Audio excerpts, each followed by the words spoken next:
नमस्कार। 3 बड़ी खबरों में आपका स्वागत है और मैं आपके साथ प्रिया बिस्ट। बुलेटिन की शुरुआत करते हैं और पहली बड़ी खबर पर रुख करते हैं। देहरादून मालसी जू देहरादून में वन्यजीव संरक्षण जागरूकता कार्यक्रम का आयोजन किया गया, जिसमें सीएम पुष्कर सिंह धामी ने भी शिरकत की। साथ ही वन मंत्री सुबोध उनियाल भी मौजूद रहे। कार्यक्रम में शिरकत करने से पहले सीएम धामी ने जू का निरीक्षण किया, साथ ही व्यवस्थाओं का जायजा भी लिया। इस दौरान सीएम धामी ने मीडिया से बातचीत करते हुए कहा कि हमारा संरक्षण हमेशा से ही प्रकृति और वन्यजीवों के संरक्षण का रहा है। कार्यक्रम में वन्यजीवों को लेकर नाटक के माध्यम से जागरूकता भी फैलाई गई। कार्यक्रम में कई जनप्रतिनिधि, पर्यावरण विशेषज्ञ और नागरिकों ने भाग लिया।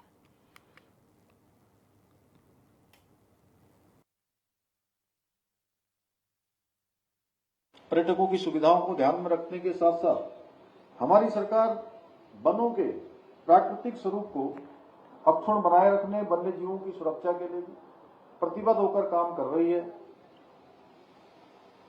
आदरणीय प्रधानमंत्री श्री नरेंद्र मोदी जी की प्रेरणा से हम इकोलॉजी, इकोनॉमी और टेक्नोलॉजी, इन तीनों के बीच में संतुलन स्थापित करते हुए विकास के साथ साथ प्राकृतिक संसाधनों के संरक्षण के लिए भी निरंतर कार्य कर रहे हैं। वन विभाग के सभी साथियों से मेरी अपेक्षा है कि वह हर जिले में कम से कम एक नए पर्यटन स्थल की पहचान करें, चाहे वो वन विश्राम भवन हो, कोई वन्य जीव बाहुल्य क्षेत्र हो, कोई मनोरम पहाड़ी झरना हो जहां पर नौले धारे आते हो, ऐसा कोई स्थान हो, कोई स्रोत वाला स्थान हो। ऐसे स्थानों की खोज करके उसको किसी न किसी रूप में नए स्थल के रूप में पहचान बढ़ाने का काम करें और बिना उसके प्राकृतिक स्वरूप को बदले हुए उसे पर्यटकों के लिए भी सुलभ बनाएं। जैसे मैं देख रहा हूं यहां पर काफी परिवर्तन आया है और आने वाले पर्यटकों की संख्या भी इस डियर पार्क में काफी बड़ी है। एक दिन में जू में अधिकतम 8,000 लोग यहां पर भ्रमण कर रहे हैं और एक वर्ष में रेवेन्यू में भी 4 करोड़ रुपए, इसी तरह के और भी सुविधाएं और विकसित की जाएं ताकि बच्चों को और युवाओं को सहअस्तित्व के बारे में और हम जागरूक कर सकें और उनको प्रकृति प्रेमी बना सकें और प्रकृति के साथ साथ जीवन पद्धति कैसे आगे बढ़े यह उसके जीवन में भी आए, उनके अपने संस्कारों में आए और सहअस्तित्व के दृष्टिगत उत्तराखंड का यह महत्वपूर्ण स्थान भी है। वन्य जीवों का महत्व भी सहअस्तित्व के लिए दृष्टिगत अत्यधिक है और छोटे छोटे प्रयास हमारे आने वाले समय में राज्य के पर्यटन और आर्थिकी के विकास में बहुत महत्वपूर्ण भूमिका निभा सकते हैं। बहुत बड़ा आधार हमारी आर्थिकी का बन सकते हैं और हम लगातार खोजते हैं। जब हमारा वित्त विभाग बहुत सारे पहलुओं पर विचार करता है तो हम देखते हैं कि जो हमारे पास पोटेंशियल है, जो हमारे पास क्षमता है, उस क्षमता का कैसे हम अधिक से अधिक उपयोग करें और सभी का एक बैलेंस बनाते हुए, समन्वय बनाते हुए इकोलॉजी, इकोनॉमी और टेक्नोलॉजी, इनको अगर हम बैलेंस बनाते हुए काम करेंगे तो हमें बहुत सारे मार्ग दिखाई देंगे और जहां हमारा पोटेंशियल है वहां से हम राज्य की आर्थिकी को भी बढ़ा सकते हैं, पर्यटन को भी बढ़ा सकते हैं, अन्य संसाधनों को भी बढ़ा सकते हैं। हमारे सामूहिक प्रयासों से बाघ, गुलदार, हाथी, हिम तेंदुए जैसे दुर्लभ वन्य प्राणियों की संख्या में भी उत्साहजनक रूप से वृद्धि हुई है। अभी हम देख रहे थे, अगर देश के घनत्व के अनुरूप अगर हम उसका आकलन करें तो पूरे देश के अंदर सबसे अधिक टाइगर हमारे ही राज्य में है, उत्तराखंड में। वैसे हमारा नंबर 3रा है, लेकिन अगर हम घनत्व की दृष्टि से इसका आकलन करें तो हम पहले नंबर पर आते हैं। परंतु इनके साथ साथ मानव वन्य जीव संघर्ष की चुनौतियां भी हैं। इस संघर्ष को कम करने के लिए हम आधुनिक तकनीकी और वैज्ञानिक उपायों का उपयोग कर रहे हैं। भाइयों बहनों, मैं आप सभी को आज के इस अवसर पर आश्वस्त करना चाहता हूं कि हमारी सरकार वन्य जीव संरक्षण के लिए निरंतर प्रयासरत है। प्रदेश में नए इको टूरिज्म मॉडल पर काम चल रहा है ताकि लोग जंगलों से जुड़े लेकिन प्रकृति का नुकसान न पहुंचे। वन विभाग को आधुनिक तकनीकी जैसे ड्रोन, जीपीएस की सुविधा दी जा रही है ताकि वन्य जीवों की निगरानी और सुरक्षा और बेहतर ढंग से की जा सके। स्थानीय लोगों के लिए आजीविका के नए अवसर पैदा किए जा रहे हैं। इसका एक उदाहरण हमारा फाटो रेंज भी है, जहां पर एक वर्ष के अंदर 20 करोड़ से भी अधिक का लोगों ने रोजगार किया है। आसपास के लोगों को अनेक प्रकार से रोजगार का अवसर मिला है, उनकी आजीविकाएं बढ़ी हैं और स्थानीय लोगों के आजीविका के नए नए अवसर पैदा हो रहे हैं ताकि वो जंगलों की रक्षा और वन्य जीवों की सुरक्षा के में भी अपना सक्रिय रूप से योगदान दें। भाइयों बहनों, हमने 1 लाख युवाओं को सीएम यंग इकोप्रेन्योर बनाने की बात कही थी। वो स्कीम भी अब हमारी आगे बढ़ रही है, रंग ला रही है। मुझे बताया गया कि इस स्कीम के अंतर्गत nature guide, drone pilot, wildlife photographer, eco tourism, वन्य जीव टूरिज्म और आधारित कौशल कार्यों को एक उद्यम के रूप में परिवर्तित किए जाने की दिशा में काम आगे बढ़ चुका है।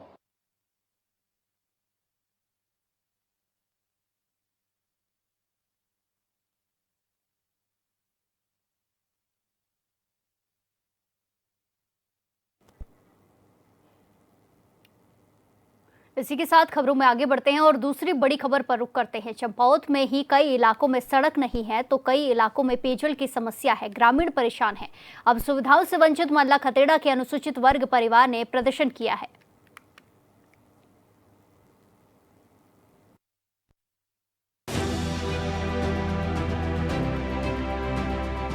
उत्तराखंड सरकार का दावा है कि अनुसूचित वर्ग के परिवारों को आगे बढ़ाने के लिए कई योजनाएं संचालित की गई हैं, लेकिन चंपावत जिले के लोहाघाट ब्लॉक के मल्ला खतेड़ा के रहने वाले 17 अनुसूचित वर्ग के परिवार आज भी सुविधाओं से महरूम हैं।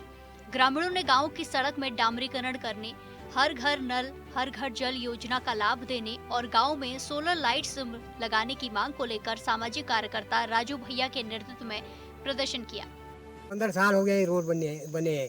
ये मैं विधायक बना, उसने कोई सुनाई नहीं करी। हाँ, ना पानी की सुनाई करी, ना कुछ करा, ना कोई विकास नहीं करा।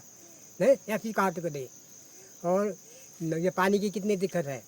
डैम कोर्ट में जाके थोड़ा थोड़ा पानी उसने करा ना, तब पानी आया। अब इसमें पानी हरजन काट का पानी है, ये ऐसी काट का है, अमृतगढ़ का गाँव का पानी है ये। इसमें भी मतलब और आदमी ने पैप मतलब स्टॉम पंप को निकला, हम वाली बात आ गया ना, ये दिक्कत है। ठीक। गांव के संदीप, बच्ची देवी, दीपक कुमार, निर्मल कुमार, नारायण राम, राजेंद्र प्रसाद, हरीश राम, पीताम्बर राम ने बताया कि मल्ला खतेड़ा में 17 परिवार अनुसूचित वर्ग के रहते हैं, लेकिन सरकार की तरफ से संचालित ज्यादातर योजनाओं का लाभ नहीं मिल रहा है। ग्रामीणों ने कहा कि लगभग 15 साल पहले गाँव में सड़क काटी गयी थी, पर उसमें आज तक डामरीकरण नहीं किया गया है। सड़क बदहाल हालत में पड़ी हुई है और दुर्घटना का खतरा बना हुआ है, जबकि सड़क के अगले छोर में डामरीकरण किया गया है। ग्रामीणों ने कहा कि ये सड़क केमतोली के अलावा चंपावत को जोड़ती है। सिर्फ उनके गांव में ही 4 किलोमीटर सड़क को बदहाल हालत में छोड़ा गया है, जहां दुर्घटनाओं का खतरा लगातार बना हुआ है। दुखद एक ऐसा वो हमें मिला, वहाँ हम जब गए अपने क्षेत्रीय भ्रमण के दौरान, 16-17 परिवार ऐसी परिवार हैं, उनका कहना है कि आगे गल्ला गांव तक सड़क बनी, पीछे ढुकरा तक सड़क बनी, ऊपर से आई जो किमतोली साइड से आई, बीच में 3-4 किलोमीटर का जो छोड़ा गया एरिया आज 15 साल से वैसा का वैसा पड़ा हुआ है। ग्रामीणों द्वारा बताया गया, ना आज तक कोई वहाँ पर इतने जल जीवन मिशन का कार्य चल रहा है, सरकार जिस पे अपना कह रही है हम घर घर जल और घर घर नल पहुँचाएंगे, वह भी वहाँ पर कोई देखने को नहीं मिला। उनका कहना है कि हमको सरकार से मिली हुई सौर ऊर्जा तक हम तक नहीं पहुँचाई जाती हैं। वो अपने आप को बिल्कुल असहाय और एकदम पीछे पिछड़ा हुआ महसूस कर रहे हैं। इतना ही नहीं, मल्ला खतेड़ा के ग्रामीणों ने बताया कि हर घर जल हर घर नल योजना का लाभ भी अनुसूचित वर्ग के लोगों को नहीं मिल पा रहा है। ग्रामीण बूंद बूंद पानी के लिए तरस रहे हैं। पुरानी योजनाओं से नाम के लिए पानी मिल रहा है। ग्रामीण नाले धारों से पानी ढोने को मजबूर हैं। आरोप है कि सुध ना तो प्रशासन ले रहा है और ना ही जनप्रतिनिधि। ग्रामीणों ने बताया कि सरकारी योजनाओं से लगने वाली सोलर लाइट तक नहीं लगी है। ग्रामीणों ने अनुसूचित वर्ग के परिवारों के साथ भेदभाव का आरोप लगाया है। बाहर से आए हुए युवाओं ने, प्रवासियों ने बताया कि राजू भैया, हम लोग जब बाहर से आते हैं तो लगता है कि कुछ विकास हुआ होगा, लेकिन आज भी स्थितियां जस की तस है और बहुत दुखद है। हमारे एससी परिवारों को ऐसा एकदम परेशानियों का सामना करना पड़ रहा है।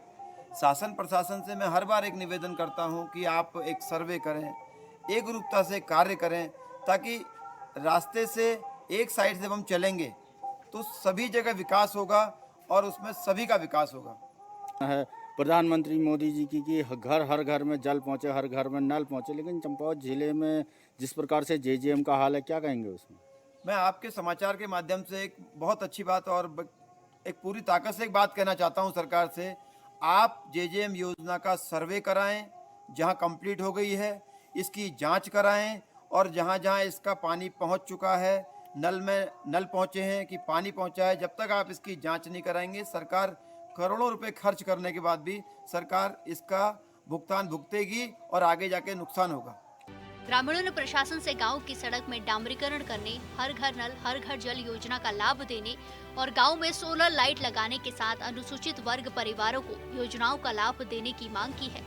सामाजिक कार्यकर्ता राजू भैया ने बताया कि मल्ला खतेड़ा के अनुसूचित वर्ग के परिवारों को काफी योजनाओं का लाभ नहीं मिल पा रहा है। गांव की सड़क बदहाल हालत में पड़ी है और पेयजल की भारी किल्लत है। उन्होंने प्रशासन से समस्या के समाधान व जेजेएम योजना की जांच की मांग की है।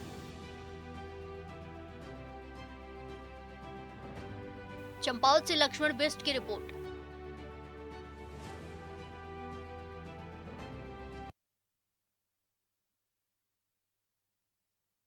लोहाघाट में जो ग्रामीण है वो काफ़ी ज़्यादा परेशान हैं। 17 अनुसूचित वर्ग परेशान है, जहां इलाके में ना पेयजल की अच्छे से व्यवस्था है और ना ही सड़क की कोई व्यवस्था है, जिसको लेकर अनुसूचित वर्ग के लोगों में काफ़ी ज़्यादा आक्रोश है। उन्होंने प्रदर्शन किया हुआ है। ग्रामीण इसके लिए परेशान है कि उन्हें ना पानी मिल पा रहा है और ना ही उनके घर से कोई सड़क की अच्छी व्यवस्था है। 17 अनुसूचित वर्ग परिवार परेशान चल रहे हैं क्योंकि इलाके में कोई भी मूलभूत सुविधाएं नजर नहीं आती हैं।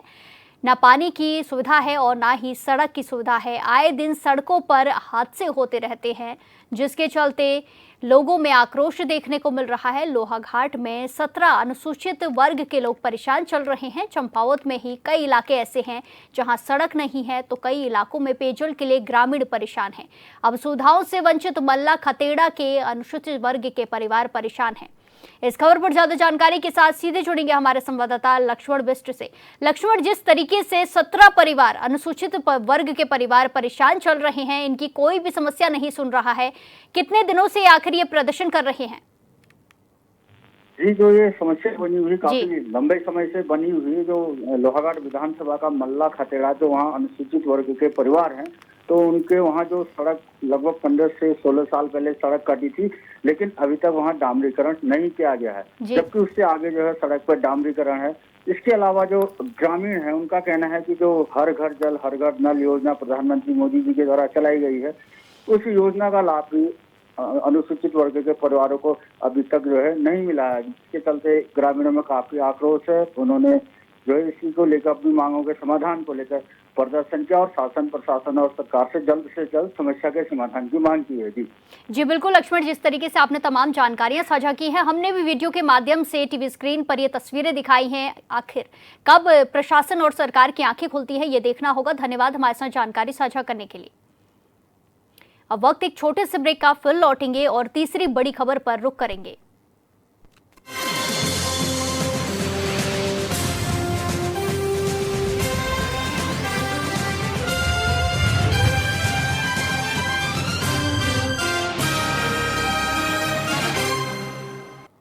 ब्रेक के बाद एक बार फिर से आपका स्वागत है। रुक करते हैं तीसरी बड़ी खबर का। आगरा जिले के खेरागढ़ थाना क्षेत्र में स्थित उच्चटन नदी में दुर्गा प्रतिमा विसर्जन के दौरान एक दर्दनाक हादसा हो गया, जहां कुछ युवक दुर्गा प्रतिमा विसर्जन के लिए नदी पहुंचे थे।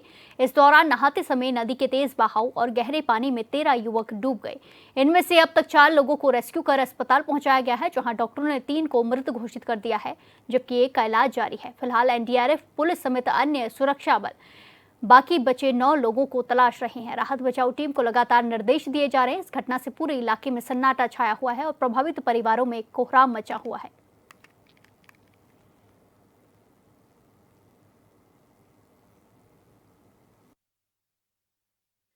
देखिए, मामला ये है कि कल मूर्तियों का विसर्जन हो रहा था। खुशियापुर गांव के लोग भी अपने यहाँ की मूर्ति लाए थे विसर्जन के लिए।